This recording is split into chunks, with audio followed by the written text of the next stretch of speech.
Did you ever wonder what it's like being dead? How do you mean? That moment between your ship blowing up and when you have that mysterious sort of out of body experience, as if you're some sort of disembodied energy deciding where you're going to come back into the galaxy. Oh, yeah. I think they call that the miracle of rebuy. Well, how does it work? Oh, it's some kind of mystical thing, as I understand it, where your consciousness is instantaneously transported across vast distances, ready for you to be reborn. Reborn into what? Well, into yourself. I mean, when you open your eyes, you're still you, aren't you? Well, I must be. I still get that twinge in my right leg, so it's got to be me. But how? 3D printing or cloning. What? Stands to reason, doesn't it? There's no way they can transport your body that fast. Because if they could, they'd be able to do the same for your replacement ship, and you'd wake up where the explosion happened instead of where you last docked half a galaxy away. So what must happen is... Oh, let me work this out. Your ship explodes? Yes. And you're put into an escape pod, but a copy of your mind is beamed across the galaxy to occupy your new body. So what about the old one? How do you mean? Your old body is still there.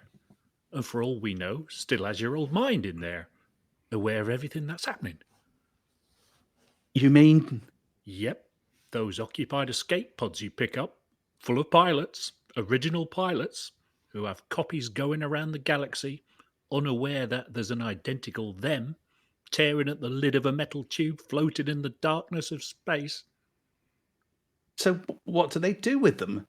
I mean, I've gone to the land of rebuy many a time, but never have I woken up on a slab with a tag on my big toe saying, Harry Balzac copy 46. Well, they can't afford for that to happen, can they? Suppose not. So... Yep. When you sell those occupied escape pods, you're basically killing a fellow pilot. Did you not wonder why they were always bought by the Soylent Corporation? Ooh, and this process has never gone wrong? Once. Once? Hanky. Oh, this is terrible. Let's hope a band of roving reporters looks into this as soon as possible. I mean, our pilots are dead, but...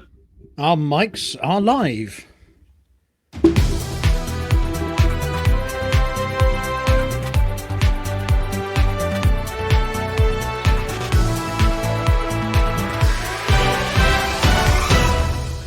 Good evening, good evening. It's nice to be back. I am your host, Rudolf Hucker, I think. I'm definitely the one and only Harry Balzac. I wish there was more than one of me, so I could leave one here to deal with you lot while I go and do something which is a lot more fun.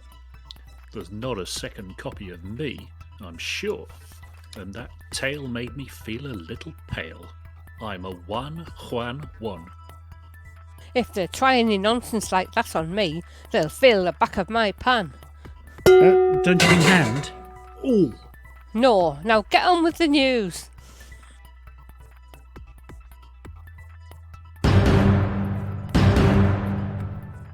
This ship isn't your ship. Its insides are too new.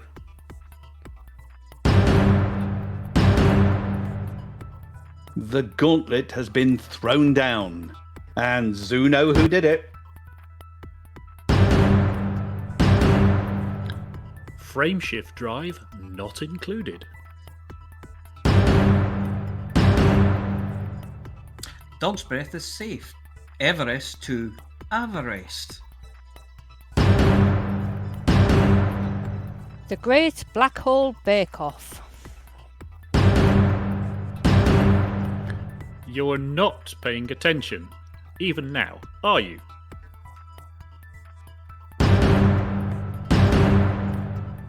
Time for an expedition position submission.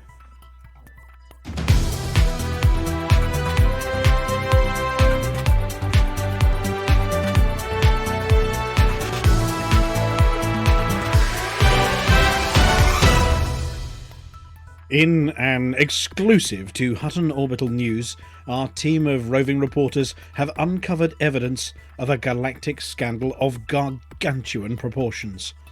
Following a return from Beagle Point in recent days, a trucker duly recalled their slightly more useful for doing Huttonish things ship from a nearby shipyard, waited the required half an hour for it to arrive, and then settled down for a quick session of mission running for Progenitor Wolf.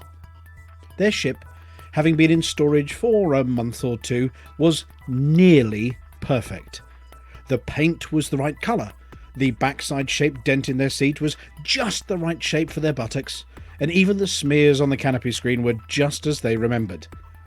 However, stopping off at O'Connor in Van Maanen's Star for a quick refuel and dodgy space kebab, they stuck one hand down the edge of their seat to retrieve the credits that they knew had fallen out of their spacesuit last time, only to find absolutely nothing. Fearing the worst, they checked the coffee machine, and none of the beans were there. The cargo hold didn't have the chopped-off ends of cable ties wedged between the deck plates, and the salacious posters by Commander Fosdyke were no longer stuck to the back of the bathroom door. Fearing that the storage crews had been a little overzealous in their clearing routine, the commander contacted the authorities, searched the ship's security logs, and even did a swift molecular analysis of the hull, just in case. Their worst fears were confirmed. This was not their ship. Sure, the engineering was perfect. The paint job wear and tear matched the last known state of it, and everything down to the last nut and bolt was exactly as it was left, even the odometer reading. But it quite simply wasn't the same ship. Hutton's intrepid investigative team repeated this process with a secretly security-marked sample ship and came to the same conclusion. The ships delivered by Inter Astra are not the same ones you left with them. In fact, they're near-perfect replicas, 3D printed only minutes before delivery. Finding a former employee of Inter Astra, they asked a few pointy questions, whilst offering, if they weren't answered, to personally frog-march the delivery pilot to Cubicle 3 and lock them in. The answers were very forthcoming and startling. Inter Astra does not have a long-range delivery service for your ships, and searching through the company history, it appears they started as a salvage business, specialising in wreckers' yard demolition of unwanted ships.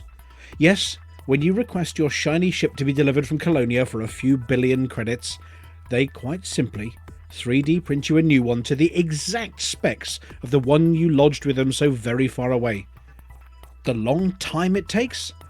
Certainly not the correct length of time for a swift 3D print of your pride and joy. That's the time it takes them to fly out to your old ship, cut off the identification plates, download the data, and then fly them by fast ASP to your current location, fit to the ship, and present it to you as your original. Your original ship is then melted down for spare parts, sold to the Brewer Corporation, and turned into sections of Fleet Carrier. When questioned about this practice, Inter Astra had the following to say. To all intents and purposes, the ASP that you receive is identical in every way to the one you lodged with us. No one is losing out, and your ship can't get lost en route to you. We've noted your comment about lost change and will endeavour to put everything back in the future, including your dodgy photographs. As the company responsible for the insurance of spaceships and the delivery of replacements after rapid on-schedule disassembly of the original due to careless piloting, it made sense to use the same technology to do your ship deliveries. Which led us to a very uncomfortable question regarding the rescue of pilots after their unexpected rebuys, and how quickly they wake up again after a percussive interaction of the piratical kind. Oh, our 3D printers are excellent at cellular reproduction too, and you wouldn't believe what we can do with neural scans and a big enough data drive these days. Yes, the ship that you thought was your pride and joy might just be Trigger's broom, and in a terrifying secondary thought, the you that you thought was you might not be you, but them thinking you're you. And the you that was you has gone the way of the Prestige and is now fertilising some garden somewhere after reclamation. Just think on that next time you rescue an occupied escape pod and hand it over to the authorities. The original occupant is already living at large somewhere else in the galaxy. And the person you just saved? Well, we can't have multiple versions of someone just kicking around the galaxy now, can we?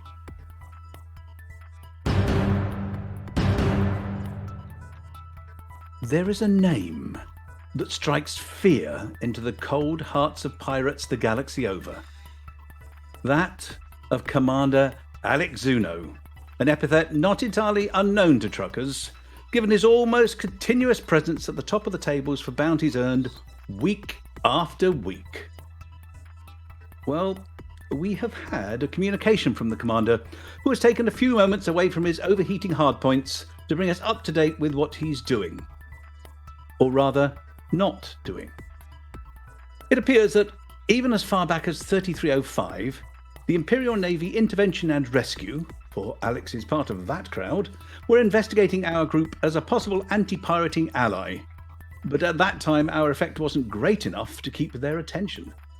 And apparently they've since drifted into frameshift drive performance tests. And so in normal circumstances, that would have been that. Unwilling to leave unturned any possible metaphorical stone in the attempt to rid the galaxy of the piratical scourge, Alex Zuno attempted to increase the practical side of the anti-pirate sentiment amongst the truckers. Boo, here, stinky Kimura pirates. Kimura pirates. Ooh. They smell. Yes. Finest acting. Well done. Tough. By setting an example of how the job of removing pirates should be done. Which he did. Well. Very well. Very, very well. Apparently, this bravura display of piling his war chariot high with the bodies of his enemies, thus forcing Antarius Fusion to add 2 extra columns to the database table holding the amounts of bounties, was all for our benefit. All pour encourager les autres, as you might say. And it worked. Sort of. The total that pilots were chasing seemed impossibly high. Unless Alex was using a famous slingshot maneuver to go back in time and spend more than 24 hours a day in his killing machine. So high that commanders felt obliged to try a new approach. Pilots became retentive. Financially retentive, that is. Pilots started to hang on to their bounties for up to a month in the vain hope of using that total to topple Alex. But alas, it was not to be. Alex's totals were read out week after week, to the disillusionment of those who could only gasp in amazement and bask in his glory. That was not what Alex had hoped for, and he's concerned that pilots may be putting their bounties at risk by not claiming as soon as they're able. And as Alex says, especially when the dark abyss already reaps a fortune in exploration data due to carelessness and recreational intoxication. So, what's to be done about it? Alex proposes that in the short term, he will not claim any bounties for a while, starting with this cycle and not for at least a few weeks afterwards, which does give others a chance to shine. This is your opportunity to show Alex and us what you're made of. Get out there and talk sternly to those pirates, with extreme prejudice. And Alex is teasing us with the possibility of sharing his preferred loadouts and methods for dealing with pirates, so keep your eyes open for a real masterclass in marauder massacring.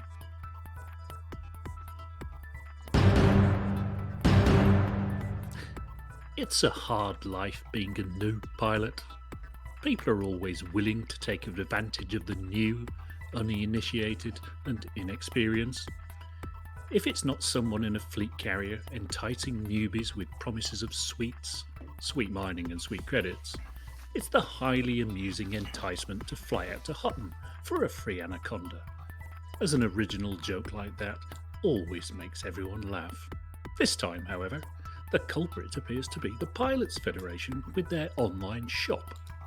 One hapless pilot, more used to the astral citizen way of doing business, thought he'd struck up a particularly good bargain when he believed that he'd managed to use ARCs to buy a ship, albeit in kit form. After all, what else could ship kit mean? The cry could be heard all over the station, "Where's my ship?" as the station shipyard displayed a complete absence of stored ships.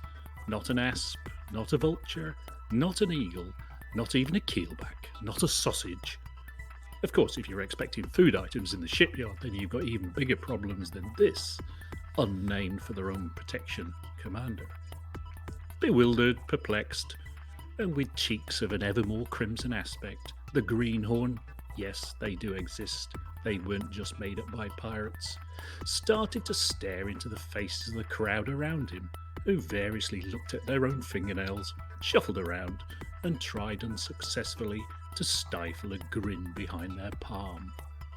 A few helpful souls mentioned Hutton.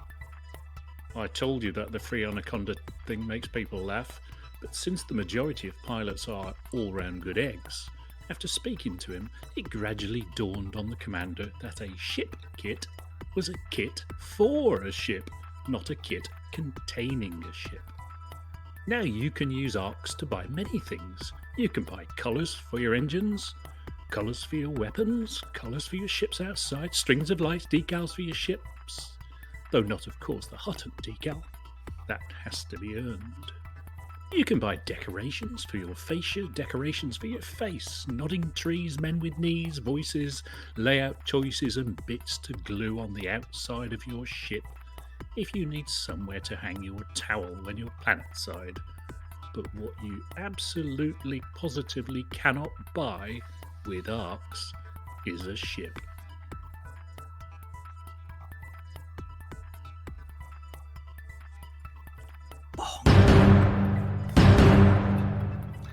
We are happy to report that Commander Dog's Breath, after 3 months of adventuring around ice worlds, odd jobbing as a fuel rat and a space delivery driver, and of course his ship MPV Everest managing to catch fire, has finally returned home. Well, by home we mean he was escorted to the nearest starport as, with his engine bay 50% destroyed, along with all the life pods, he was rather at risk of becoming a small footnote in the inside pages of the news. His passengers, all 108 of them, are said to be safe and well, though they're a little unimpressed that after a year in the ice world, surviving through nothing more than their own wits, and by feasting on the blubber of ice shelf seals left behind by hungry space bears, and of course space penguins, well, when their hands were too cold to get the wrappers off, having their transport fleet carrier catch fire somewhere 200 light years outside of the bubble wasn't their idea of a peaceful return to civilization. As the carrier MPV Everest, or Everest, was borrowed for the occasion, the leasing firm have opened an investigation as to how the witch space drive malfunctioned, whether it actually was a Thargoid attack, and of course whether they should have declared it seaworthy in the first place. Oh, and they've admitted that they forgot to install the long-range communication equipment, meaning that phone calls home to loved ones were few and far between. The replacement expedition ship, the RSV Moyina, was expected to be used this year by the expedition team, but after a screw-up with the screws, something we understand to do with the engines again, it spent an extended period in dry dock. However, the next expedition will be using the new vessel and transporting teams in comfort, with high-speed Galnet connections and, of course, hopefully, without incident. Welcome home, Dog's Breath, or at least welcome back to civilization, and we trust that they've booked you a beluga to get you back to Hutton space, and also congratulations on an epic voyage and for working so hard to keep the expeditioners safe.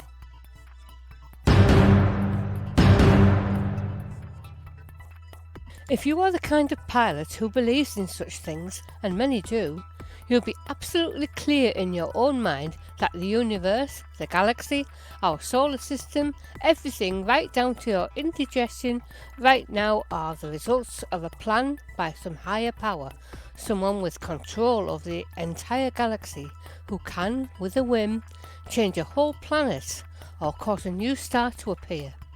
Or, for that matter, entire new settlements overnight on planets with tenuous atmospheres. For those searching for the truth behind these claims, they put their finger on one incontrovertible piece of proof. If there is a master maker, then there must be a master baker. Test pilots in the simulators have been working hard, ensuring that the forthcoming tenuous landscape landings are as accurate as possible, have, using their pocket Dysonator, been sent to discover new life, bacterial civilizations, and boldly sample like no pilot has ever sampled before. Their findings? That an awful lot of the life out there looks like food. Space crumpets on sticks, missing only a good dollop of butter and a bit of toasting with your art cutter.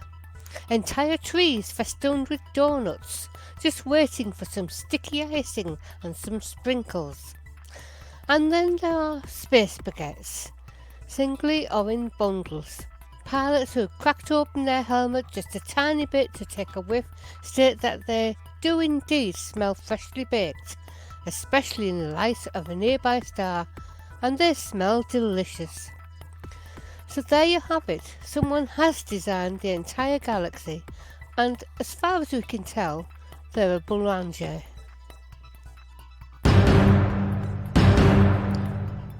That funny feeling I'm getting. No, not that Schrodinger's cat feeling, but that feeling that you're all a bit distracted isn't going away. Fortunately, we've had a pretty clear systems board for most of the week with few problems. Some of you even found time to have some fun during the week, clearing the pirates out of Haghole and LP 532-81, and they have not reappeared in any of our systems. However, the outbreak in Epsilon Indi was eventually relieved, but it lasted for a whole 8 days, folks, over a week. We really need to prepare for these in the pending state and deal with them in a couple of days at most. Fleet carrier commanders can fill up their carriers with whatever commodity is required and park it in orbit, put out the call for assistance, and let truckers do their trucking thing. The only system currently within an adverse state is Narences, which has an infrastructure failure. So can the system custodian of Narnia make themselves known, get their arse into gear and sort it out before Alvin notices? Oh, hang on, it's me. Chix is in orbit full of power generators, so fill your boots. Despite the distractions, 3 systems are marginally below 40% this week. The usual suspect, Barnard Star, is languishing on 31, and in a rare moment where the other factions aren't squabbling, truckers should get in there and raise the influence up into the 40s at least. Wolf 359 is still recovering after the period of civil unrest, and Wolf 1481 is, well, in the doldrums. At the top end of the Hutton System League, 8 systems are above the 60s, and grossly achieving this week is LHS 340. Could we not resolve the last 2 expansions before we triggered another one, perhaps? The expansion triggered from LP 532-81 last week took Hutton into the Caddy system. An unremarkable system. We dithered over whether we should stay, then we decided we were, and kicked off by losing the war 2-0 by half-time. After a chomp on an orange and a pep talk in the dressing room about the potential gags about tea, we concluded that we didn't want Caddy after all and promptly pulled back a point. The conflict currently stands at 2-1 and Hutton are losing. Meanwhile, in Colonia, commander of the Clone Army, Grand Emir Hankey, requests that Colonia-based truckers work in tier for Haghole, where we are in an election with Jacques. We still need to leave Hotel Carson-Anari, where complaints have been received about commanders picking flowers from the hotel garden and trying to sample the plastic ones in reception. What is it with you lot and this sudden interest in botany? Oh yeah, Priorities this week. If you want to truck something, boost Hutton influence in Barnard Star, or bring power generators and water purifiers to Yang Orbital in Narences. If you want to shoot something, help out with the war in Caddy and fight for Hutton against Hi-Ho Silver Lining Universal Commodities. We still need to exit Carson-Anari, so help any of the factions there except Hutton. or bugger it all and pick flowers with your friends in the Odyssey Alpha.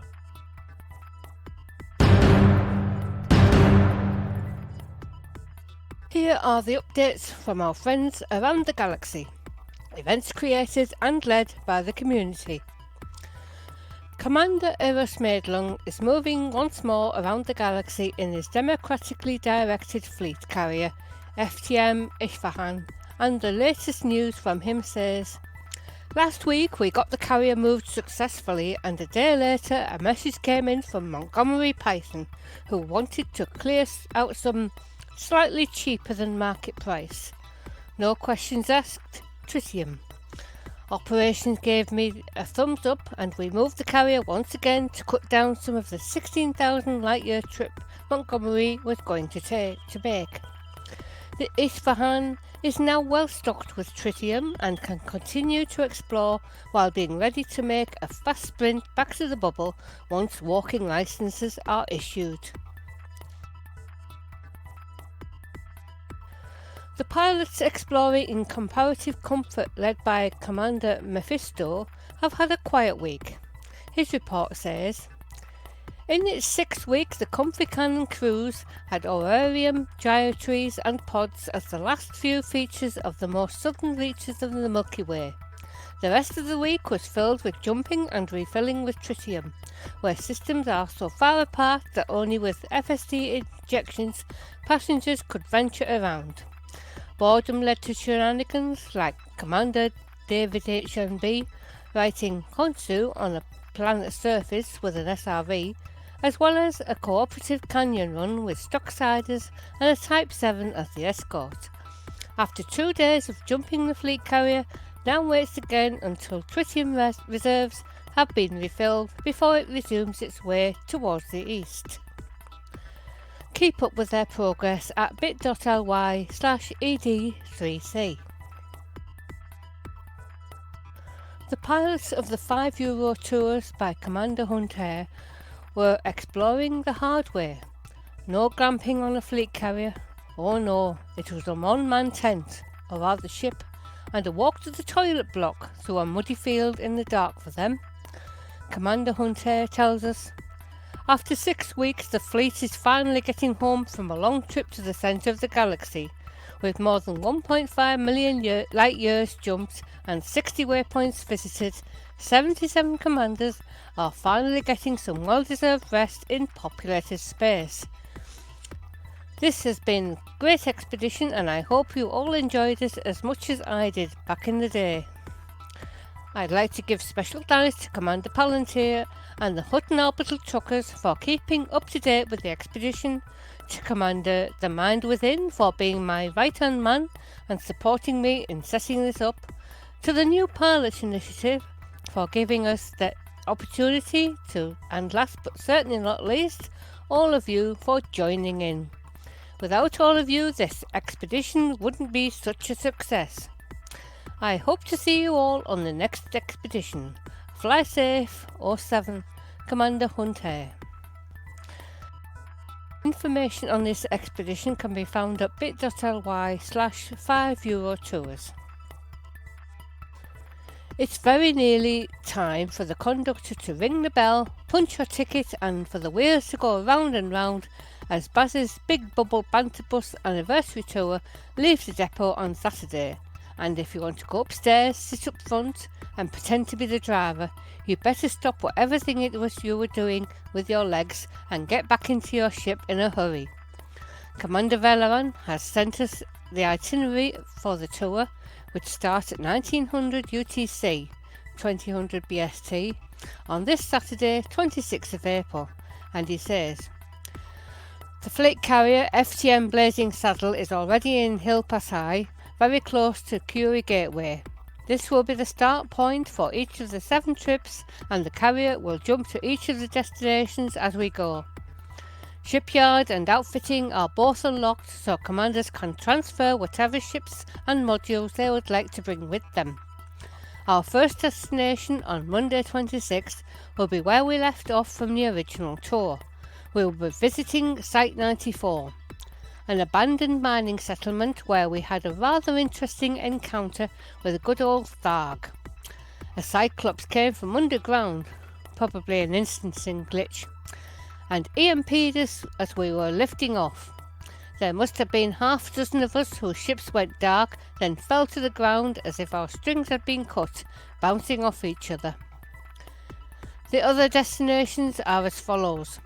Tuesday, Haghole, 5 stations around a star that can all be flown to without supercruise. Wednesday, Mitter and Hollow, speed landing and SRV shenanigans. Thursday, Jackson's Lighthouse, supercharged FSD training for those that have not done it before. This could change if everyone who turns up on that day has experience already. Friday, out to see the Dredger Megaship. Saturday, Guardian Beacon and ground sight. Sunday, finish the tour off with canyon racing in Pumesh. Sounds like a load of fun. It certainly was the first time last year. Details are on our Facebook events page. We say it's all for the grand bass. And make sure that you get the racing done on Pumesh whilst you still can. Those canyons won't be there forever. And that's a roundup of just some of the community-led events that are going on out there. These are just those that we know about. So if we've missed any, let us know.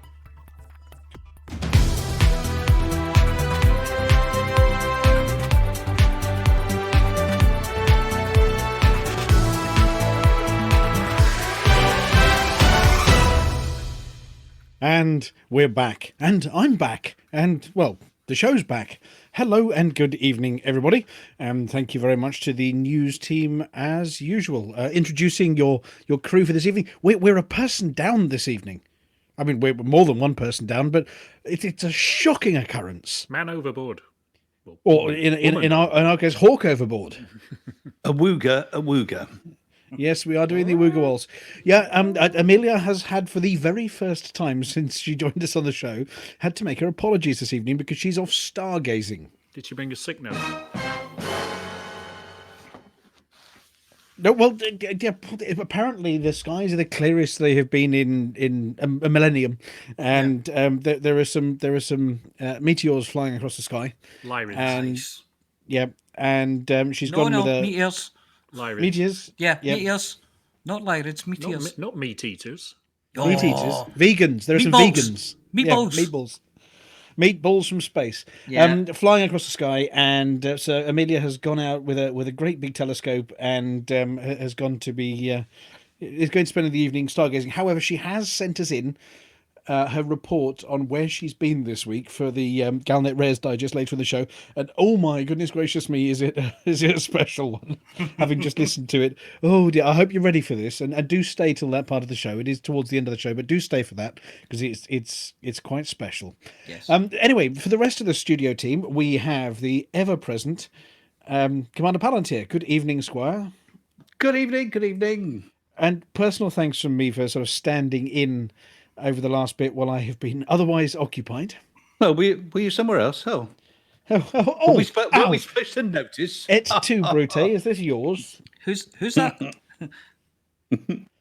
Right, now I'm going to make you make an apology. Yeah, but anyway, but no, just, thank you very much for keeping my seat warm. I don't know how you kept it warm. It's a little damp as well, but I'm hoping that's just from the cleaning fluid that you used afterwards.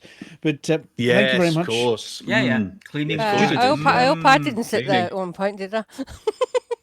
Well, I think we played that scary movie. I think possibly floor mopping guy gave it the once over with his mop. That's why if it smells faintly of disinfectant, it was him. Otherwise, it was Sean. Yeah, I Yes, smell faintly of disinfectant. Not It smells of wirewool and Dettol. Yeah, it's not faint, Sean. Not for the faint-hearted, anyway. Not for the faint, no. Ah, beat you on that one. Ninja. Anyway, so yeah, well, thank you very much for covering for me. I have been otherwise engaged, actually sort of gainfully employed doing worky things till 1 o'clock in the morning for about 15 days. So I'm a bit zombie, but it all worked. Phew. Yay. And I've been able to relax for the day, which has been wonderful. And then sitting next to you, we have Commander Chix, looking resplendent as usual. Evening, Governor. Is that fresh wax you have on your moustache there, sir? It is. Yeah, you're looking dapper as usual. we're getting into the summer months, so one must apply a stiffer wax in the summer months. It's the winter ones, which are nice and soft. Oh, you wouldn't want your end to go droopy, would you? No, it all No. runs down your face. And But and now I did notice you have sort of regaled us with more tales from Hutton Systems over the last couple of weeks while I've been away. I'll Do be you del- have any this week, or are we? yes, I'm going to dive into Haghole. Oh my goodness if you'll gracious me! pardon the expression. I hope you've taken your medication. I have. I've had my Inoculations. jab. Yes, and talking of jabs, the lady who does feel fairly handy with that. It's either the right hook or the backhander or something with the pan. It's Flossie. Hello. Hello. Hello, Flossie. Now, I understand. I mean, you've been testing out the simulator a bit as well, haven't you, over the last couple of weeks? I have, yes. And have you found anything cool? I found some interesting plants once I got used to the Did scanning they look like thing. crumpets and donuts and baguettes? I found some donut trees, definitely. Yeah. Yeah, they look I haven't had any delicious. crumpets yet. Oh, you haven't had space crumpets yet. No, Well, no. the baguettes, I'm reliably told, do smell glorious, and the little sort of coconuts on the floor as well. The whole planet's covered in little coconuts, Yeah. but there aren't any coconut trees. So maybe they're space coconuts and they just landed there. Maybe. Maybe. And so, have you been sort of battling with your genetic sampler and? Oh, But I understand that's all fixed now. I've spent hours and hours and hours doing it. Well, click, And click, when it click, when it swear. works, it just seems to work. But I spend more time trying than actually succeeding. It's Do you know, I was going to say I resemble that remark. But yeah, it sounds like it's been good fun, and everybody's been having good fun. Have you done some shooting yet? I mean, obviously, because it's a no consequences, you're not going to break your rule about being harmless. I did go on one of these trips out in the dropship and did a bit of shooting, but I mean, quickly, you guys, I was on my own. I wasn't. you with guys had it anybody. right last week about the funfair ride. I mean, sort of dangling over that open chasm. But you got your shoulder strap on there, and you're looking down. It all goes red, and the floor opens, and it's sort of woo. It's a long way down from here. Right, yeah. Yeah. I once made the mistake of moving my mouse, so I looked down and then felt vertigo, so I didn't do it anymore. No, the only time I felt a bit trapped was when I fell down a hole. You fell down a hole? I fell down a hole, yeah. I was on a planet. It was pitch black. And I was trying to work my way across, sort of jumping across. And I fell into a hole. That reminds me of that scene from The Vicar of Dibley, doesn't I it? couldn't get out. I was jumping. I couldn't jump high enough. And Oh, you have to fire one of your rockets in the air, or like a beam into the air, just as a distress signal. yeah.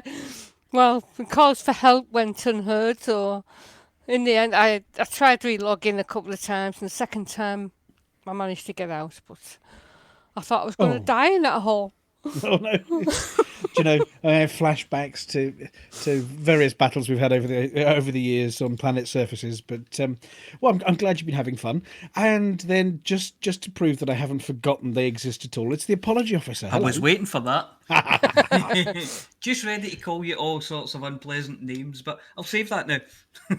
I thought about it. I thought about moving on without mentioning you, but yeah. I've been away for a couple of weeks and I've missed everybody. So Never mind, you'll get us next time round. We could have missed him, and then he would have to apologise for you missing him, which would be funny.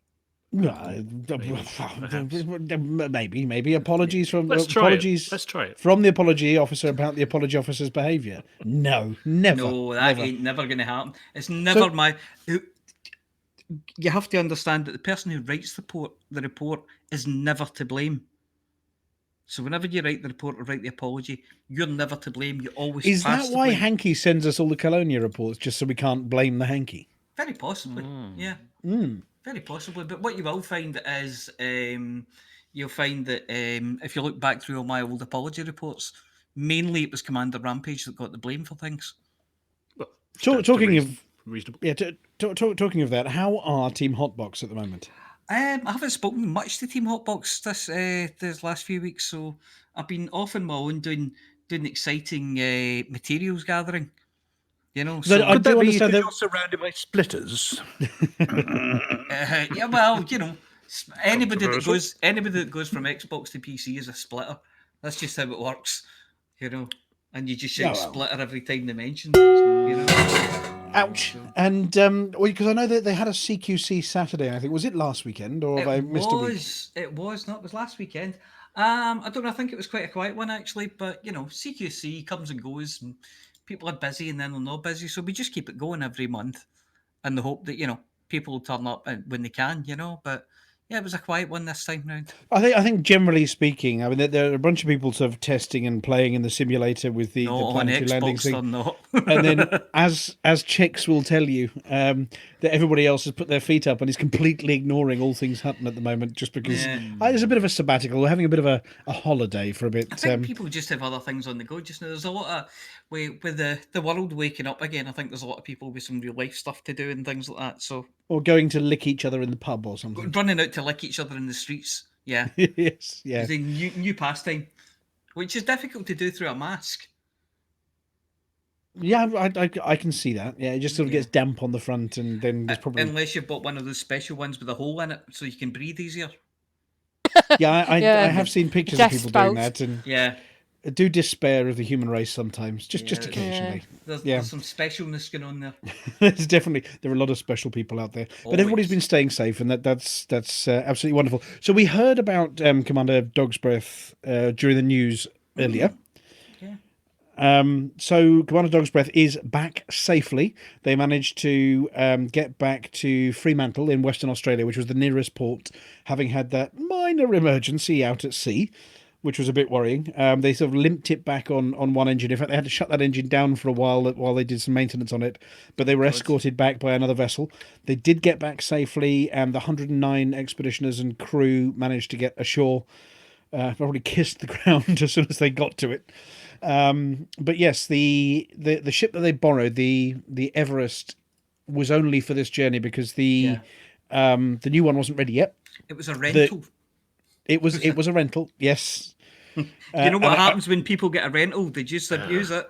Yeah, they float it like they nicked it or something. Yeah. Yes. And there was some Italian bloke at the beginning who said, "Yeah, this is a nice ship. It would be a pity if something happened to it." Yeah. Yes. They didn't cross the right palms with silver or whatever before they left. But anyway, the Nunai, is it Nunia? Nunai? Hang on a second, I've got a pronunciation. Noyena, isn't it? No, Noyena, that's the one. The RSV Noyena is now seaworthy, and it has actually been launched and is on trials at the moment. Yeah. They And have to find getting. out what Noyena means as well. Oh, now I did know this one. I'm assuming it's going to be a name in one of the Aboriginal languages or something like that. Could be. I was just, here we go. I'm looking it up now. So no. Name. Where's the name? Naming on the 29th of September 2017. The Noyena was announced by the Minister for the Environment. The name is the word in the Palawa Kani language of Tasmanian Aborigines See, I was right. for the Southern Lights. There you go. Oh, right, okay. So it's still the Aurora Australis. Oh, yes, I suppose so. Yes, it is, but it's in a nice. It's a nicer word. It's a lovely word. Well, interestingly, yeah, the ship in 1876 that was exploring the continent, Shackleton's explorations, was Yeah. the Aurora. The 1989 2020 ship they were using was the Aurora Australis. Yes. So yeah, it carries on a tradition. It carries on a tradition of the name. They've just changed the language, but the word Shackleton- it's a nice Shackleton, word. Shackleton wasn't on the Aurora, though. He was on the Endurance. It was his ship. It was. Oh yes, yeah. They were laying depots. Anyway. He loaned it out to somebody. Well, interestingly, the Aurora, Shackleton's Forgotten Men. He had a driver. Aurora was used by Douglas Mawson, and obviously Mawson Base that they refueled recently is named after Douglas Mawson. So there's a whole continuity thing going on here. That's But- excellent. Suffice to say that he's back and he's got lots and lots of tales to tell. We're hoping he's going to come and join us on the show sometime once he's had a shower and reconnected with real life a little bit. Yes. I don't know whether they have to. I mean, obviously they've been somewhere safe, but they've been escorted back. So I don't know about the quarantine rules. I think Australia's fairly strict. Oh yeah, it's quite But strict, obviously they were supposed to land in Hobart in Tasmania, but they've landed in Western Australia, which Australia is a really big place. That's actually an awfully long way away from where they're supposed to be. Oh, it's yeah. If you've ever watched, 3,000 miles. yeah, yeah, it's the other side of the continent. Yes, so they are making their way back home to their sort of their home spaces, and I'm sure we're going to hear from Commander Dogsbreath. We do understand that the Fuel Rats mugs and the Canon Interstellar flasks have survived and have been signed this time by the science and fuel rat teams on board. So not to the captain and crew, but actually the fuel rats have signed it, and a number of them will be making their way back to the UK to be auctioned off for charity. Same as they were last time. Specially packaged this time, so they stay in one piece. How many pieces are we expecting? Pieces of 8, I'd imagine, if the pirates get hold of Hopefully them. one per mug. Yeah. Well, luckily, we understand that the Canon Interstellar flasks are actually indestructible. They're used for holding Thargoid goop, so, you know. You've gone and given Yeah, Royal Mail a metal, challenge now, one. haven't you? Smashing. Yes. Hermes. And I mustn't forget, I did forget somebody this time. I managed to forget Norman, who's on the decks this week as well. So before I go to the next bit, we have to say thank you very much to Commander Ventura as well for being our superb tech this evening. Thanks. Hopefully not better. Yep, he's got a crackly mic and a tumble dryer and Thargoids on the brain and stuff, but possibly a dog staring at him. Yeah, wanting biscuits or out. Yeah, he is there. He is there. Well, talking of deliveries in the roll map, I have another thank you to give out as well. I'm going to give a very big thank you to the guys over at Noble Chairs and at Overclockers as well, because I developed a manufacturing defect on mine, a very rare manufacturing defect on mine, where a weld failed. No, it wasn't my fat bum. And I got in touch with the guys. Is a different part of you? Yeah, it's your fat elbows. Anyway, I got in touch with the guys over there because obviously we know one of them from when they helped provide some chairs for us to borrow during the ECM events. I got in touch with them and said, "Look, dude, I don't suppose you carry any spares, do you? You know, in your spares out the back. And I'm quite happy to buy it, but could I buy a spare off you for the chair? I don't want to buy a whole new chair." And next thing I know, a whole new chair turns up at my front door, and they said, "Yeah, no, that's a defect. Have a chair." Oh, I was going to say, I'll try that. And the amazing part of that is not that they sent you a new chair, but it turned up at your front door. No, it turned up properly. They didn't throw it into my shed or over the fence. It was too heavy for the Hermes man to throw in the hedge. Yeah. Well, but all I have to say is, you know, customer service, you never know how good these companies are until something happens where you need their help. And I was staggered. I was expecting them to say, "No, we don't carry spares," or it was going to cost money, which is what I was expecting. But they've, you know, their customer service, I'm always one to sort of shout about when people get things right is when they get things wrong. And I'm very impressed. They took a photograph, went, "Oh yeah, that's a problem. Here, have a chair." And I'm very grateful to them for sorting it out so darn quickly as well, because it's really uncomfortable with a lump of metal sticking in your bum. Oh yeah. So it's always worth sort of shouting about when people get things right. So it's a thank you from us. Obviously, they are friends of ours from having sponsored events and things, whatever else. But they didn't know it was me when I did that. I didn't do that one. I just said, "Here's a chair I got, and please." And they were lovely. So yeah, thank you very much to the guys over at Overclockers and Noble Chairs for sorting that out for me. Other than that, what else has been going on? All manner of things. Go on, then you take the next one. Right. Can I just pick a random one? Yeah, go on then. That's speak for saying, "Well, I don't want to do the first one." No, on the list. I'll do the first one. It's not one I knew much about. So it's a Great Guide Dogs virtual tea party, national tea party. They want everybody to turn up with Hutton mugs, all that kind of thing. There's one slight issue with it. It was yesterday. It was yesterday. Yeah. It was yesterday. So you know, we're getting in early for next year's virtual Guide Dogs tea party. But yeah, but it was there was a Hutton commander in floppy ears and with a mug and all sorts, and a floppy dog on their shoulder. One of our regular fundraisers as well. Was it the Dayglow Viking? I think it was, wasn't it? It probably sounds like Dayglow Viking. Yeah. What we'd like to see is, if you want to tell us about an event, let us know in plenty of time. Let us know as early as you can, because we only do this on a Thursday, and it helps if we know ahead of time. You know. Yesterday's news tomorrow. Yeah, even if you only find it through the week, we still get it up on the Facebook page and that. But if you want it on the news, let us know in plenty of time, and we'll get it mentioned for you. Well, here's one for you. A notice about upcoming things. There's a Frontier live stream on Thursday at 7:00. No way! There No was. way! There was. Was it So- yesterday? There was. No, it's Yeah, it tonight. was earlier. It was earlier. Yeah. Whilst I was waiting outside the studio, tapping quietly on the door to be let in, and I was watching Arf shooting things, and his team were losing. So I don't know what was said. He's quite a bellicose chap, is that off, Yeah, isn't he? I likes mean, to he does like shooting Dishing things. it out. If Yeah. I knew what bellicose was, I might even agree with you. Warlike. Oh yeah. Oh, he's handy in the old first-person shooter. He's a Yeah, handy guy to have yeah. It's around. pretty handy, yeah. Yeah. But what was said other than shooting people, I do not know. Oh well, there were a Timing few was things said. So there was a bit of a timetable talked about on various social media bits. And Flossie, you've got a couple of the dates.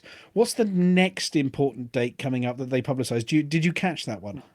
The next date is the phase 4 of the alpha, which is on the 28th of April. Is that Tuesday, Wednesday next week? It's Wednesday next week. Yep. Yep. And okay, we're going to say something in advance because there was an important notice put out, a warning that the snapshot is being taken Oh yes. for this. yes. And when's it being taken? Tomorrow morning at 8 o'clock. I Yeah, think that's now, local time. You're 7. not going to get everything, are you? Nope, you're going to get the ship that you're in when that snapshot is taken. So if you've left yourself parked in a Sidewinder and you've left your highly engineered Anaconda somewhere else, you won't have a highly engineered Anaconda. You won't have your fleet carriers because that's not what they're testing at the moment. So they're going to give you your ship that you're in and all your money Yeah. and drop it into the testing bubble, I believe. Yeah, that's right. So that you can test out, whether things copy across and everything's working. But you can buy a fleet carrier if You can buy, if yeah. you have the cash.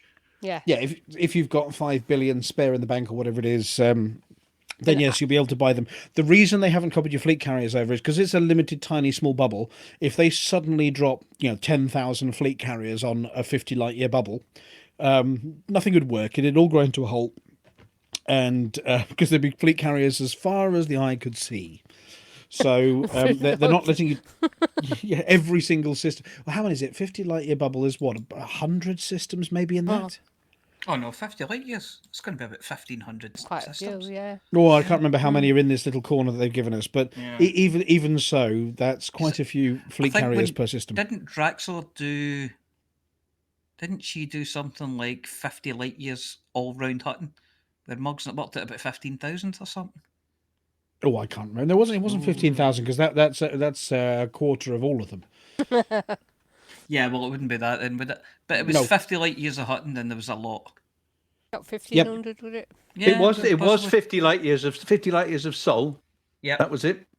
And it Yep. was 1,500 stations. yeah, Yeah. 1,500. I was only out by a factor of 100. 10. Ah, 100. stations, not systems. Yeah.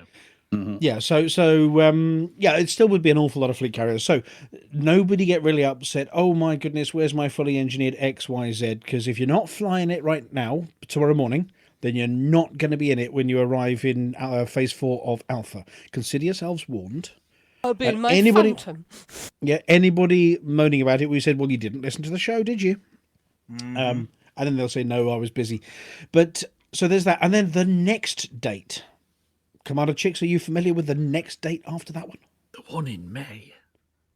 The one in May, yes, that The one. one in May. Yes. The Odyssey will launch on Steam, Epic Games Store, and the Frontier Store on May 19th. Now, I don't know what day of the week that is. I'd have to look. But it's coming, folks. I think it's Yep. Just looking Thursday. now. It's a Wednesday too. Is it? So- Now, we haven't got a concrete answer for how long Phase 4 is going to be. We're pretty sure that Phase 4 won't be right up to closing date because they're probably going to have to switch things off and on again and all sorts. So we don't know when Phase 4 is going to end. But yeah, by May the 19th, it will all be over and done with. And what we're getting is what we're getting. So you've got between now and then to report any bugs in detail to help make sure everything's awesome. A bit of a favour to ask, obviously, as a lot of Hutton pilots are working together on these things, if one Hutton pilot reports a bug and the other people have seen it as well, could you please go in and confirm that bug so that it gets priority? Otherwise, it just languishes amongst the 4,000 or so, I don't like this very much, reports that are in there, and they can't really pick out the good ones. So if you have seen a bug that affects a fellow Hutton commander, or when you then please do share the bugs that you've reported, and if other people see them, we can get them confirmed nicely so that the QA team can get on them. Quick, double quick time. Other than that, we've shown a bit of ingenuity as a race. The human race have been ingenious this week. Dum dum dum. So they have. Commander Chix, this is your sort of thing, isn't it? You're a watcher of such things, aren't you? Yes, I didn't pay this one too much attention, but I am aware of it. The Mars thing. So, do tell. Up on Mars. So, Perseverance, that was put up there. It was during the show, wasn't it? About six or 8 weeks ago. I can't remember. Oh yeah. Mm-hmm. Perseverance was carrying a chopper.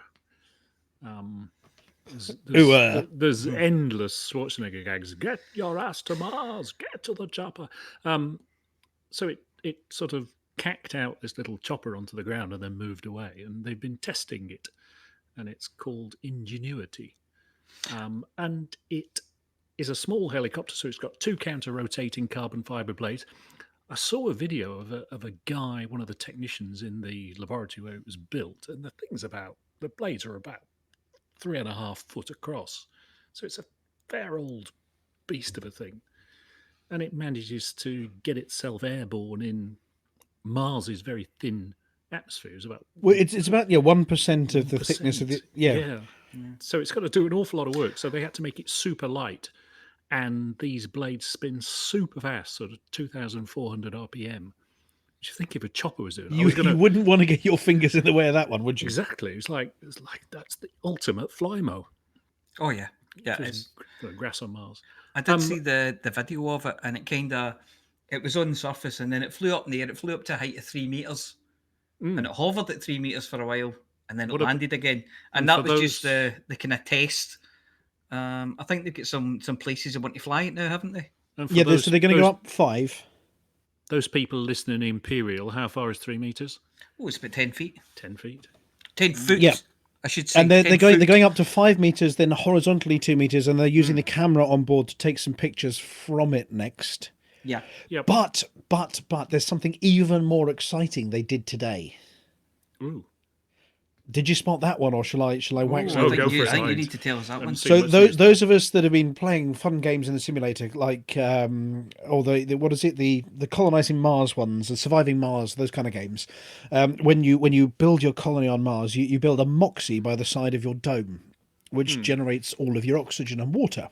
Oh, yes, they've taken a toaster-sized moxie with them, and they've actually generated breathable oxygen on Mars out of the raw materials available, so that the rocks and the CO2 in the atmosphere, and they've actually generated breathable oxygen, enough for 10 minutes. So the test they did made enough oxygen for 10 minutes. But for something the size of a toaster, that's incredible. And so they've now proven that we can manufacture breathable oxygen, which is also, of course, used in the propulsion side of things to get off there, the creation of water and all sorts. So they've managed to manufacture successfully oxygen. brown bread, presumably. I was going to ask, is it a 2 or a 4 slice toaster? Yeah. It looks more like one of those four slice sort of squarish ones, as opposed to the 2 slice skinny ones. Yeah, like ours. Yeah. So you don't have to do breakfast in shifts. So they took their own moxie with them. Excellent. And that's really exciting. Oh yeah, he was a character in our Wiedersehen Pet, wasn't he? It was, yeah. I was thinking that. As a spotty guy. That's right. He was a Scouser, wasn't he? Moxie. Moxie. Was Christopher Fairbank. Yeah, that's it. Well, the thing about the Ingenuity as well is this is testing out it's like a kind of proof of concept kind of thing for sending a flying helicopter to Titan. So that's one of the things they're going to be doing, because they want to fly around Titan, which is a much thicker atmosphere. It's methane. And it's one of the better candidates for discovering life, Yeah, well, potentially, they as reckon well. it's got lakes and things like that, although they think it's methane lakes Liquid and stuff. methane, and, yeah. and Cecil will be straight there with a mug. Yeah, and what they want to do is fly around this planet, because it looked quite dull and quite boring for the outside because of all the clouds and things. All you could see was this kind of bland, kind of yellowy coloured thing. And then they did send a probe before that they dropped through the atmosphere on Huygens. a parachute, Huygens. And when it got down to the surface, and as it came through the cloud bank, they could see all this landscape and things with the methane lakes and all this kind of stuff. And they went, "Ooh, Black we should methane lakes. we should look at this again." You know. If you ever go to the Science Museum, there's a full size model mock-up of the Huygens space probe. Oh. Just don't wave your hands because you'll set off the alarms like what I did. Yeah. Sorry. Oops. Why were you waving to it? The lasers go off and there are I was holes in pointing things. at it. Oh shit! What was that? Yeah. Well, Yeah, you should. Yeah. But no, it's all incredibly exciting stuff for space exploration. I mean, the first flight and the first generation of breathable oxygen. Yeah. I mean, it's the acceleration in the amount we're doing over on Mars and in space at the moment is really, really exciting stuff. Oh, and they've got a bit of the Wright Brothers flyer on it as well. Yes. Just a tiny bit. It's like a bit of the kind of linen-y. Was it The linen they canvas used? It was wings, yeah, they've got canvas, a tiny wax bit, canvas, yeah. wasn't it? So they get a bit of that attached to it as well. You know, just as a Spectacular achievement. You see all the rubbish that goes on planet Earth, and then you see that, and you think there is occasionally just a glimmer of hope for us as a human race, that we're capable of good things as well as rubbish. It's awesome. But that Moxie thing I didn't know about. That's fantastic news. Yeah, it is. It is. Right, we've all got a bit serious here. We need to get back to silliness. Well, before I move Speak on, for then, yourself. has anybody got anything else before we move on to the next exciting bit of Hutton Orbital Live? No. No. Okay. Talked out. Well, I just go thinking on. if this was last week or the week before, we would just be about wrapping up the show at this time. Yeah. well, I've missed talking to you all. That's what it is. Yeah, I've got an Uber organised for 5 minutes' time. Where are you going? I'm going home. Yes, it's a big beluga, baby beluga in the big blue sky is taking him home again. Apex taxi. Baby beluga boot do. Sorry. No, that's the wrong song. Oh. Right lyrics, wrong song. Oh, Copyright for that. Beluga. Not the way I sang it. Yeah, no, clearly I've not. seen the wrong word. That's singing. As that other chap sings with his ukulele, I've got no more. No, I'm not going to sing that one. Yes. I've Thomas. got no more Benjamin. windows to wash. Is that the one? Yes, when I'm No cleaning more windows. windows to clean. Anyway, it is time for this week's Galnet News Digest from Commanders Beetlejude and Wotherspoon. I wonder what new insights into galactic goings-on they will have digested this week.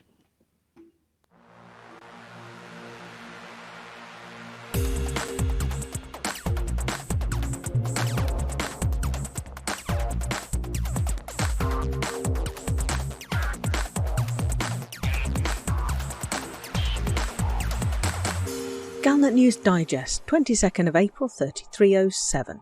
We read the news so you don't have to. In this week's news, we recap the stories so far of Marlinism. Neo-Marlinism. A recap. Following the recent agreement over the Neo-Marlinist refugees from the Madrid conflict, let's look at the recent history of Neo-Marlinism. Is the story coming to an end, or will more atrocities be perpetrated by these so-called Imperial Republicans? Marlinism has been around for more than 1,000 years. What is now the Empire was created as a republic by Marlin de Val, a distant ancestor of the present Emperor. The republic lasted only a few years, but the cause of Marlinism, the desire to re-establish a Republic of Achenar, has lingered on, especially in the outer fringes of imperial space. Marlinists still want to have senators, but they want the senators to be elected and to represent the people. For more than 1,000 years, Marlinism has been pretty much ignored, but on the 10th of September 3306, a fringe group of Marlinists, calling itself the Neo-Marlinist Liberation Army bombed 4 Imperial starports, including Mackenzie Relay in Princess Aisling's home system Semius, using Thargoid caustic enzyme bombs. These extremists have a pathological hatred of the Imperial family and believe that political change can only be brought about by violent means. 4 days later, they assassinated Princess Aisling's father, Prince Harold, as part of a campaign of targeted killings. The Empire, in the form of Senator Denton Petraeus, struck back, attacking not only supposed neo-Marlinist strongholds, but also engineer Liz Ryder, who was implicated in the development of the caustic enzyme bombs used. Systems believed to be sympathetic to the Marlinists were placed under martial law, and a war of attrition was fought not against the NMLA, but against the Marlinist population more generally. The Marlinists, perhaps wisely, chose to flee, chartering a number of megaships and arriving en masse in Federal and Alliance border systems, where they claimed asylum. By the middle of October, barely a month after the NMLA bombings, Marlinism and the Marlinists had left Imperial space, possibly forever. Meanwhile, the Empire continued its search for the NMLA bomb-making facilities. Liz Ryder was excused her involvement after it was revealed that she had been duped by NMLA operatives posing as members of her local faction. The Empire next turned its gaze upon LTT 1935, which is, unfortunately for the Empire, a federal-controlled system. Rather than attempt diplomacy, Imperial hit squads entered the system, trying to track down and destroy a facility that even now has not been identified. Federal forces responded decisively, driving the Imperial forces back behind the border. Shadow President Felicia Winters was instrumental in granting the Marlinist refugees temporary asylum in the Federation. President Hudson would have turned them around and sent them back to whatever fate awaited them at the hands of Senator Petraeus and the Imperial Internal Security Service. But with the acceptance of Marlinist refugees came the problem of what to do with the terrorist suspects found among the refugees. The Federal Intelligence Agency identified 9 likely suspects and moved them to Kepler Orbital in Atropos for interrogation prior to being sent back to the Empire. And it was to prevent these captured terrorists being extradited to the Empire, and to prevent them being interrogated, that the NMLA committed its first atrocity outside Imperial space, bombing Kepler Orbital on the 19th of November and killing what it began describing as its 9 martyrs. The Marlinist refugees were eventually resettled in 8 systems, thanks to a humanitarian initiative led by Sirius Corporation CEO Lee Young-Rui. As the year 3306 drew to a close, there seemed at least the possibility that the atrocities had come to an end, and in February 3307 the galactic community began to see why the bombings might have stopped. A secret Imperial detention facility was discovered, with signs that top NMLA terrorists, known as the Theta Group, had been held there and interrogated. Unfortunately for the Empire, the NMLA terrorists had recently escaped, apparently with the assistance of someone senior within the Empire. It wasn't until the 11th of March this year that the NMLA struck again, attacking 3 Imperial starports, 3 Federal starports, 2 Alliance starports, and the independent Lave Station, which still has strong Alliance connections. This 9 Martyrs bombing was a supposed retaliation for the NMLA's murder of its own members in Kepler Orbital, and was intended as a rallying call to encourage a popular revolution within each of the superpowers. It's hard to think of anything that could have brought the squabbling superpowers together more effectively. Within days, a joint task force known as ACT had been set up to track down and eliminate the NMLA threat. Imperial Internal Security Service agent Neve Suetonia managed to track down the terrorists to the Madrid system, but lost her life attempting to pursue the so-called Theta Group of terrorists. The recent war between the Neo-Marlinist Order of Madrid and Imperial forces was intended to destroy the NMLA terrorist threat once and for all. The NMLA faction was resoundingly defeated, and after fleeing to the Marlinist colony in the Hyades Sector RO-P B6-2 system, an agreement has been reached to vet the Aemilia faction megaship, the Steel Majesty, for potential terrorists, and to grant asylum to everyone else on the ship. The leader of the Neo-Marlinist Order of Madrid, Landgrave Delacroix, says he will cooperate with ACT to help identify the Aemilia leadership, for which cooperation he will not face the death penalty. Have we reached the end of this sorry tale? Some of the Marlinist colonists have expressed an interest in one day returning to the Empire, and perhaps that will eventually be possible. More importantly, though, the Theta group of terrorists is believed still to be at large, and their bomb-making factory, whether it be in LTT-1935 or elsewhere, has still not been found. We can hope that there will be no further bombings, but we should expect the worst. And that was this week's Marlinist News. Galnet News. We read the history books, so you don't have to.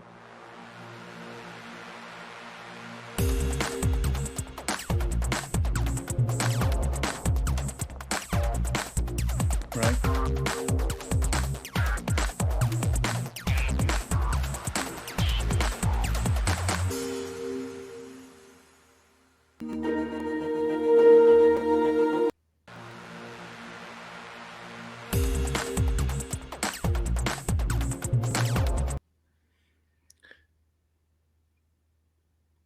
Seamless.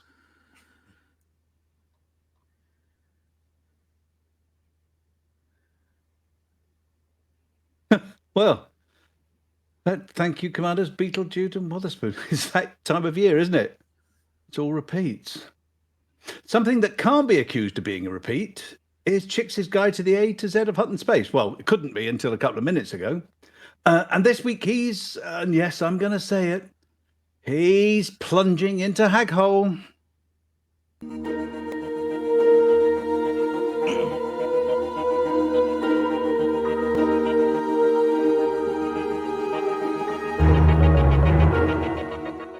In this episode of the A to Z of Hutton Space, our attention falls on the oddly named Haghole system. History remains silent on how Haghole acquired its odd name, but as strange as it sounds, it has a much more alliterative ring to it than the antiseptic but official designation GJ1224. Haghole lies about 25 light-years from Sol, in the large constellation Serpens, remarkable only in that it is the only one of the 88 modern constellations that is split into two parts. More accurately, it sits on the edge of Serpens Cauda, or the Serpent's Tail, close to M16, the Eagle Nebula, and M17, the Omega Nebula. The GJ in GJ1224 identifies that the star was added to the Gliese catalogue by Sir Richard van der Wright Woolley. He added it only in 1970, updating Wilhelm Gliese's 1957 original.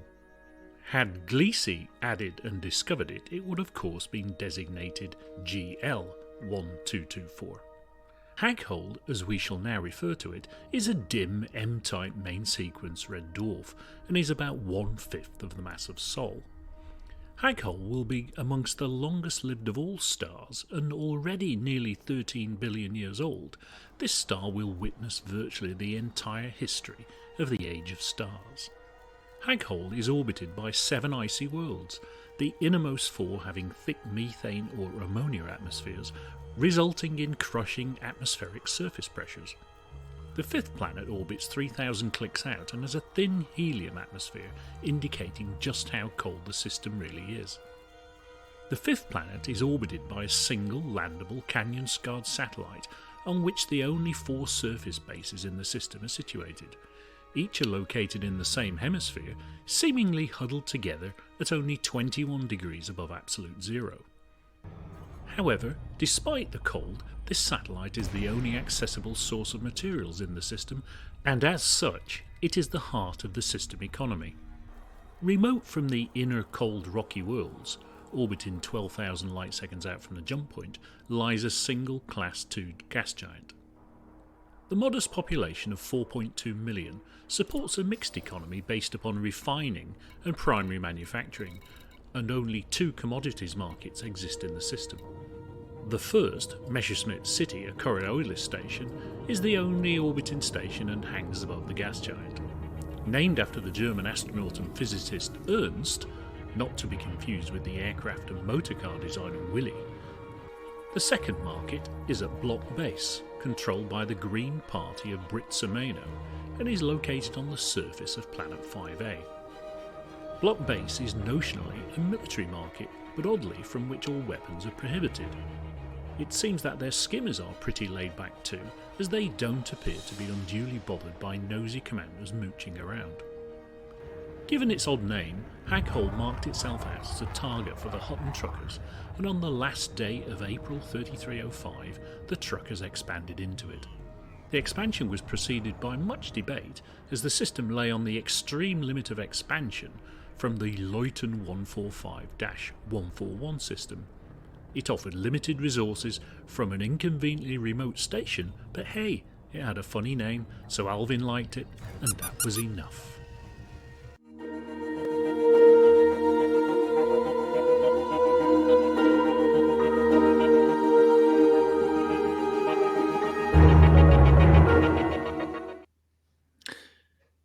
Now that's what I call quality entertainment, but then again, I've always had problems with nouns and adjectives. Let's hope I've picked the right word here as I introduce the doyen of disclosure. It's Flossie with the CG News.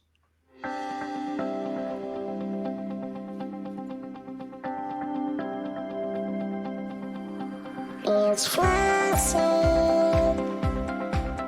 It's Flossie. It's Flossie. It's Flossie. And the community goes. Hello, Flossie here with this week's Community Goals News. Last week's CGs, Archer and Delaney's campaign to build new starports. The trade CG finished extremely quickly, shortly after 1900 UTC on Saturday the 17th of April, with over 15 million tonnes kitted. This means all 5 systems will have shiny new orbit stations installed by the 29th of April. In Pegasus Sector PN-T C3-13 near the Harmer system. HIP 18390 near the California Nebula, HIP 10792 near the Sothis system, HIP 62154 in the Corsac Nebula, and ELPRU PC-K C9-91 in the Colonia region. The bounty hunting CG ended up between tiers 5 and 6 at 6 o'clock UTC this morning, with over 224 billion credits earned. Aegis appeal for Guardian artifacts this week's CG. Ancient objects left behind by the Guardians have been requested by Aegis for a new anti-Xeno research program. The Guardians were an intelligent humanoid species whose civilization collapsed over 1 million years ago and who were engaged in hostilities with the Thargoid race. Professor Albert Teresier, head of Aegis Research, gave this statement. At the Galactic Summit, Aegis agreed to undertake a fresh analysis of Guardian technology. The hope is that this will lead to the development of more effective defences against the Thargoids. We therefore require new samples to compare with Ramtar's groundbreaking work on this mysterious species. Guardian artifacts, including those previously identified as caskets, orbs, relics, tablets, totems and urns, are needed.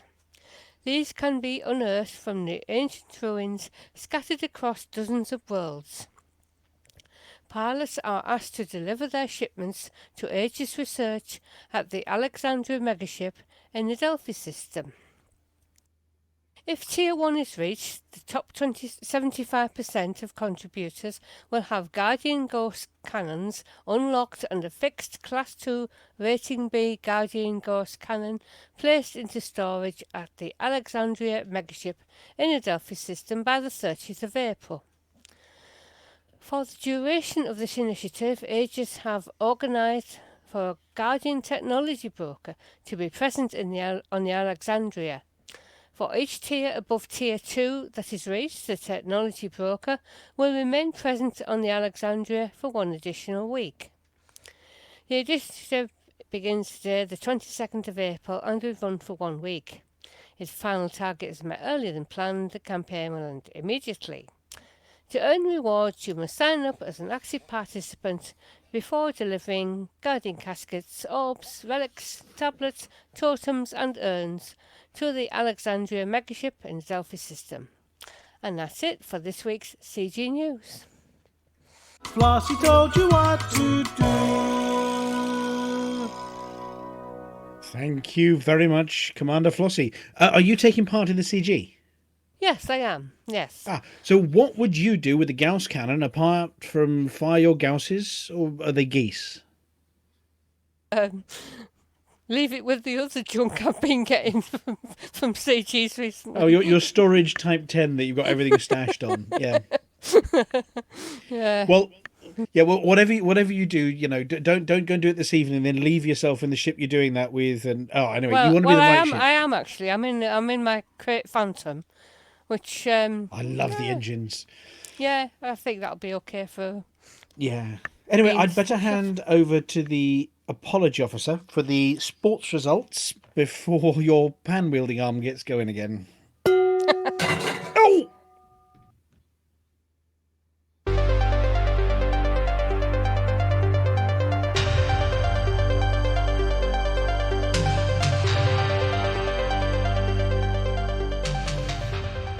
Welcome to the Hutton Sports Report. The Hutton Sports Report is sponsored by the Hutton Helper, the only third-party resource to come with a free Hutton Radio Team Calendar 3307 edition that was left over from January and wouldn't even sell in the one credit reduced bin. But anyway, this week we have the following events. The Missed the Earth-like but tuned into Radio 4 FFS scanner Big League. The Widget in with a tactically placed shoehorn Jamboree. The Hold Full of Stuff and Data Route Planner. The Hold Full of Stuff and Data Route Planner, presented by a dog tournament. The Stay on Target Challenge. The Great Kid, Don't Get Cocky Tournament of Champions. And the Tetris Only with People Tournament of Tournaments tournament. So, save before you exit. If you go off the right-hand side of the screen, you'll appear on the left-hand side, and make sure you have plenty of golden coins before you proceed to the next level. The classified results are... Assaulty Bastard, 90. Mark Sanpius, 53. Montgomery Python, 88. Light 027, 82. Happy Moon Monkey, 218. Alvin Cyborg, 202. Alex Zuno, retired, 1,332. Argon Taneus, 531. Shattermage, 1,056. Iron Beagle, 192. Selmac the Third, 865. Montgomery Python, 642. Inverness Citadel, 2. Moss End Swifts, 3. Bridgeton Waverley, 1. Port Gordon Victoria, 3. Jaws Pantazis Rovers, 2. Lave Brandywines, 2. PMS Athletic, 1. Rapido Tau Seti, 2. And decals this week for Happy Moon Monkey and Selmac the Third. Please email i2parts@huttonorbital.com and arrange to collect your Hutton decal kit, which this week consists of a tiny remote-controlled helicopter with a can of spray paint attached. Only 2 Hutton runs this week, one by Orange Sidewinder at 1 hour 23 minutes and 22 seconds, putting them in 27th place overall. The other was by me, and I think there was some kind of mistake, officer. I seem to have been given a time of 19 hours, 32 minutes, and 21 seconds, which puts me in 576th place overall, and just 1 second, 10 minutes, and 18 hours short of the record. So, I'm working on that. Anyway, are you tired, angry, and full of regret? Do you have RSI from trying to use the Dyson scanner? Do space cucumbers attack you in every dream? Will you go into diabetic coma if you need another donut from the donut tree? How about Alex Zuno then? Taking some time off to let his heat sinks catch up and bring the ship down to below 1000% heat. This is your special moment. This is your time to shine. I said shine. Time for a change of pace then. Why don't you go out into the real fake space simulation and do some good for Hutton? How, you ask? Well, here's how. Just go to hot.forthemug.com and download or sign up for the Hutton Helper before basking in the light of a procedurally generated real sun. Let's face it, anything has to be better than farming space sponges all day just so people can wash their naughty bits with them. Well, that's it for me this week. Back to Studio 5.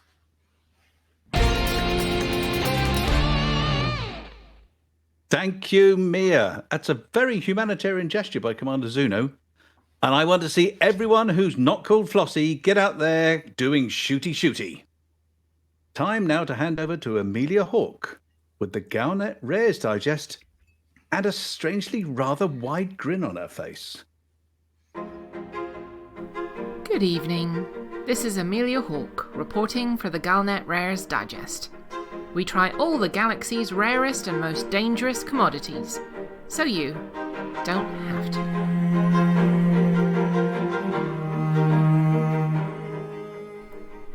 Sometimes, head office send me to try something out that appears to be not just safe, but pleasurable as well. This week is one of those weeks. Nothing has tried to eat me or cut me to ribbons. I've not been at risk from exsanguination or being poisoned. Nothing is trying to grow in me or on me. I haven't developed a nasty rash anywhere, and I'm not going to get a hangover from sampling whatever rare booze they've put me in front of. Instead, I've been sent out over 500,000 light seconds into a system to try something out that is designed to provide nothing but pleasure. Jaradharre puzzle boxes were invented by the very bored and lonely scientists at a remote industrial refinery out in the depths of the Jaradharre system. It's an interesting system, just a collection of high metal content worlds, a refinery, and a lot of time to do very little indeed. Unlike Hutton Orbital, where they decided the best thing they could do was distill some gin, get rampaging drunk, and then invent, a mug. Jaradharre scientists turned their eyes towards technology, and the use of it during your free time. The system is blessed with some very rare but naturally occurring materials that every few minutes give off an electromagnetic flare that, whilst harmless to humans, if you stand between the source and the scanner, can provide absolutely perfect 3D images of the brain. Every neuron, every synaptic link, every signal captured in an instant. These radioactive materials were perfect when paired with headsets at reading your exact mood, thoughts, and desires. Whilst it was a snapshot and not a moving image, it could provide for a fraction of a second the deepest desires hiding in your neocortex and thalamus. Whilst the more traditional technology was able to provide detailed medical brain scans, the small size of the radioactive materials has meant that they've been able to package this technology into a very special set of gaming equipment. The puzzle box, named after the exquisite packaging it is delivered in, consists of a virtual reality headset, haptic feedback suit, and frictionless suspension pod. A little twist here, a shove there, and just the right amount of pressure and the box opens, ready for you to lie down, don the equipment, and experience something that you've never seen before. In the Jaradharre puzzle box, and with the visor on, you're presented with a loading screen. There's an almost undetectable flash after a minute or so, and then you're dropped into a virtual reality world of your dreams. Quite literally. Everything you've wished for from a game, from the tiniest detail down to the conversations you can have with the characters in it. Every little thing is tailored to your deepest desires. The foods, the people, the adventures, from hollow romances, if that's your thing, to hollow horror experiences that get your adrenaline pumping. If you desire it, the puzzle box delivers. Once keyed to your identity, the puzzle box learns your desires and delivers you exactly what you wish for from a game. Not only that, it adjusts on the fly to your changing whims, seamlessly switching from your favourite childhood platform game through to that adventure you always wished existed. The remake of an old favourite, but with better graphics. Or maybe just the one you play every day. Just better. This instant satisfaction of your leisure dreams causes your brain to start pumping out signals that give intense pleasure. The endorphins and serotonin associated with joy. The rarity of these giant toys lies in their complexity and the rarity of the radioactive pulsing materials used to snapshot your brain. Which justifies the cost of over 16,000 credits a unit. Supplies are limited, though there are some practical reasons why that aren't linked to the manufacturing process. If you're not familiar with the Odyssey, the long journey home for Odysseus and his crew, then there's a cautionary tale about the island of the Lotus Eaters. A local population who eat the fruit of the local lotus tree and who, as a result, have absolutely no desire to do anything but chillax, eat more of them, and achieve absolutely nothing with their lives. This is the same with the puzzle boxes.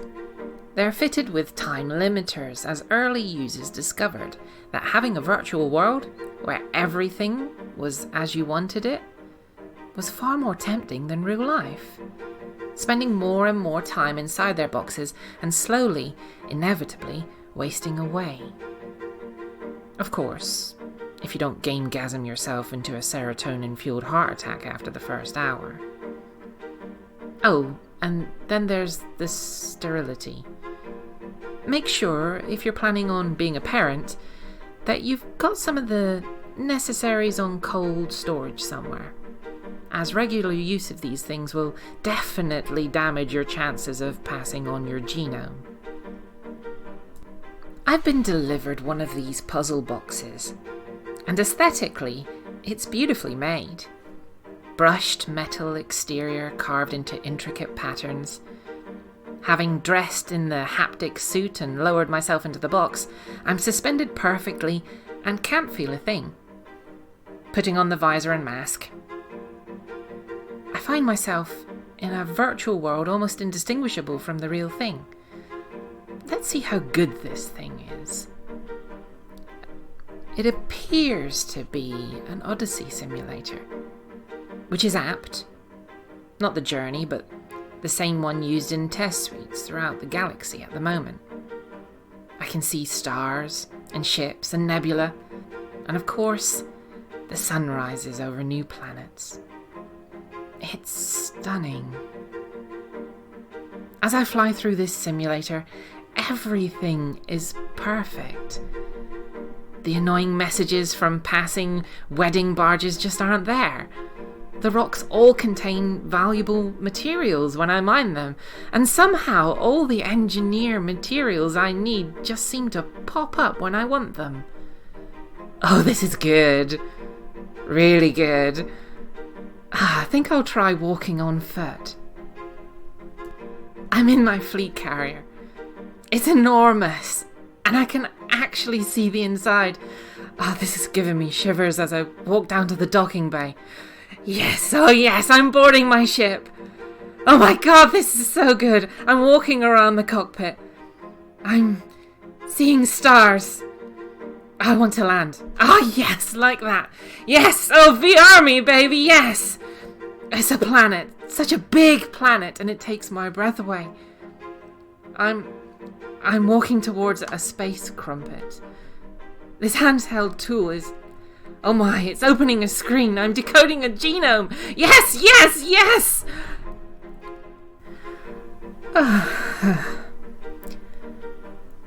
I'm sorry, listener. I came over all unnecessary there. This is Aemilia Hawke reporting for the Galnet Rares Digest, and I seem to have experienced a bit of a hot flush.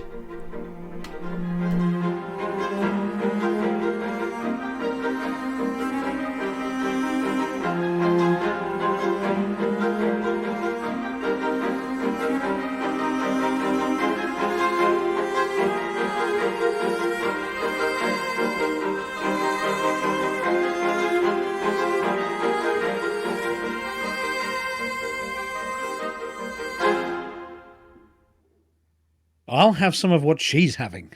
Oh, crikey. Well, thanks very much to Aemilia Is it for hot that. in here, or is it me?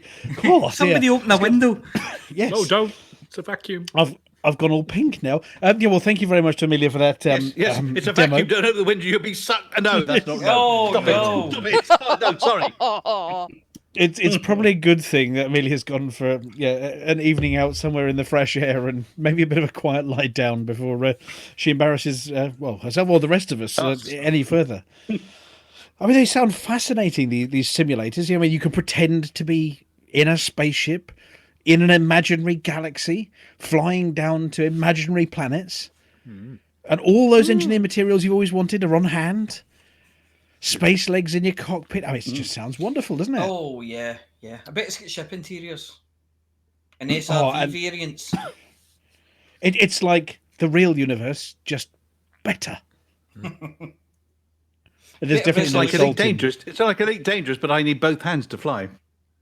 Yes, well, yeah, but they sound fascinating. But yes, at 500,000 light seconds from the jump-in point, you too can experience what a Jaradharre puzzle box looks like and feels like.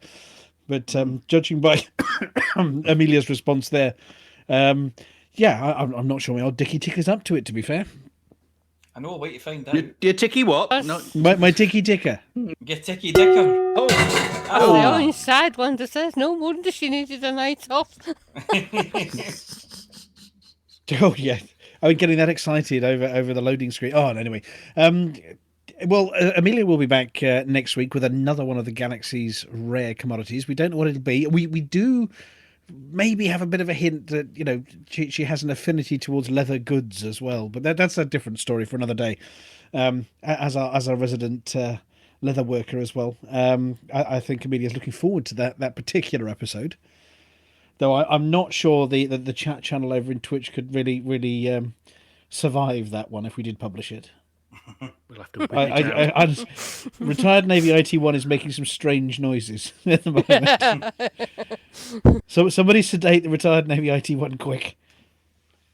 Anyway, well, that's it for this week's show. Thank you very much to everybody for being in the studio yet again, for writing your bits and performing your thing and doing your stuff. Excellent, thank you very much. Sorry about that. Yeah, just make it just up get to the you floor next mopping week. guy. Try not to do it again. Yeah. Well, we say that every week, and yet somehow we're back every single week doing the same Because thing they again. don't stop us. Nobody can stop us. Yeah. Nobody. The special docking base is no entry on it. So next week is a green room week, and that means all you people over there in watching on the Twitch land can actually pop in and say hi to us at the end of the show if you want to. So, Commander Flossie, if Yes? somebody wants to come and join in green room week next week, what do they have to do? They have to go to their TeamSpeak at tsforthemug.com Which is not a website, is it? It's not a website. No, it's a TeamSpeak server.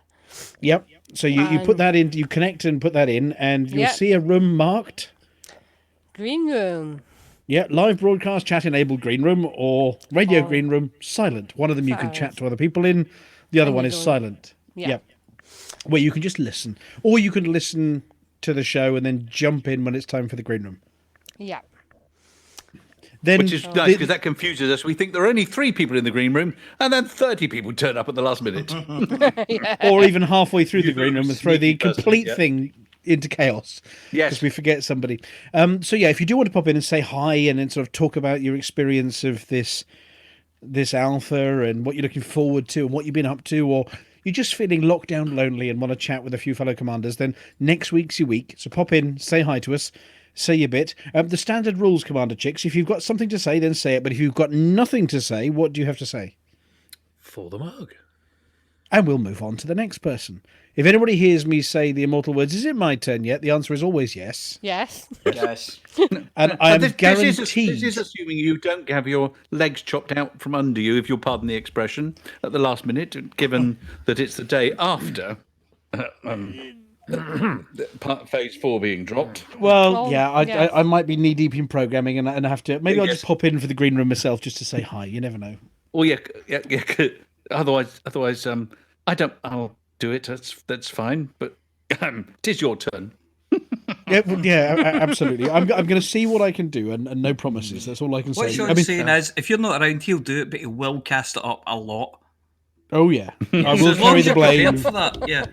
Oh, yeah, yeah. Oh, long as your soul you is have no prepared. idea how the favour scales have tipped over the last few weeks. Oh, absolutely. It's a good thing we're not allowed to go and visit each other yet. As if I went to visit Yes. you, I'd have to bring like a whole carload of goodies, presents. Yeah, but Yeah, and then take away a whole load of. I was going to cakes say, and you'd very chocolates and likely things, go yeah. home with a whole lot of goodies as well.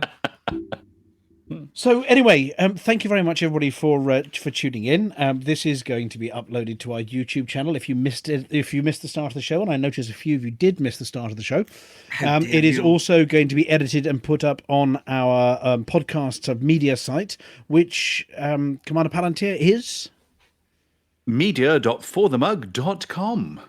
where you can download it and take it with you. I'm seeing a pattern forming here. Yes, but not only can you get this week's one, but all of the old ones and sketches and songs and a whole load of other nonsense as well. Yes. In fact, if you wanted to spend the entire of the next year listening to Hutton Orbital solidly, we reckon you might have a fair chance of it if you start now. If your psychiatrist will let you. Yes. Other than that, normally, you see, I hand over to Aemilia at this point and say, Aemilia, have you got one final thing to say? But I'm not going to do that. So I'm going to pick on somebody else. Apology officer. Yes. There's one more thing to say. Yes, there is. Mm-hmm. Shall I say it now? Go on, then. For the mug! For the mug! Ladies and gentlemen, that's the end of the show. Everybody's buggered off now, so why don't you bugger off too?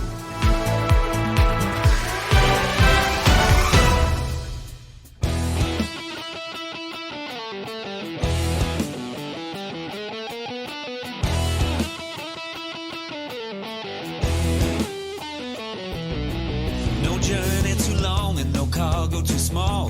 The profit margins never really mattered at all. We're gonna take the cargo where it's needed today. Super cruising all across the Milky Way. We'll take anything, anytime, anywhere. Loading up the T-9s to the brim with grain. For the mug, yeah, you know just where we're coming from. For the mug, now everybody sing the Hutton Trucker song. For the mug. Flossie always seems to crash into the sun. Swivel likes the pilot on the Xbox One. Alvin at the front, you know he leads us well. Trucking across the galaxy, now everybody yell. For the mug, yeah, you know just where we're coming from. For the mug, now everybody sing the Hutton Trucker song. For the mug, yeah, you know just where we're coming from. For the mug, now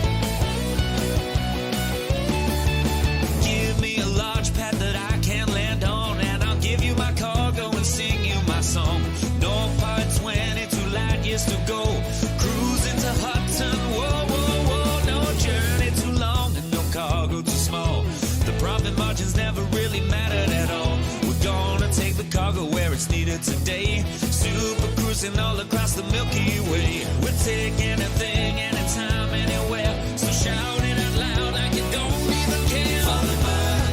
For the bug, yeah, you know just where I'm coming from. For the bug, now everybody sing the Hutton Trucker song. For the bug, yeah, you know just where we're coming from. For the bug, now everybody sing the Hutton Trucker song.